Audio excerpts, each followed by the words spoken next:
Avec le temps, on était un petit peu plus hard, un petit peu plus harsh, un petit peu plus urbain.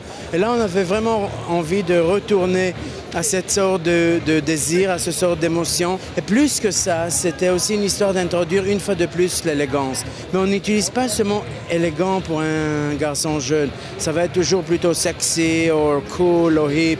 Et là, j'ai voulu voir est-ce que l'élégance peut être introduire aussi à une autre génération, à cette génération. Mais on a essayé d'introduire un nouveau classicisme.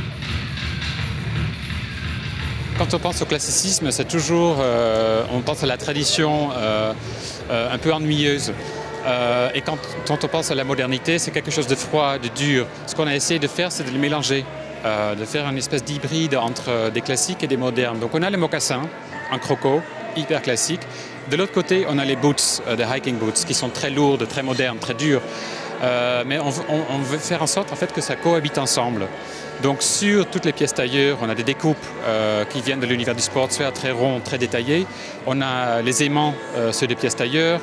On a des volumes en fait, qui viennent du sportswear qu'on a appliqués sur des pièces tailleurs aussi. Donc c'est vraiment ce mélange qui est important. Il y a un pantalon en fait, qu'on a introduit cette saison aussi, c'est un pantalon très très large avec 2 plis, mais qui sont un peu, qui sont pas réguliers. C'est quelque chose avec un petit aéreur dedans. C'est un pantalon très volumineux et c'est souvent porté avec des vestes très cintrées, extrêmement appuyées sur l'épaule, avec des aimants qui ferment la veste.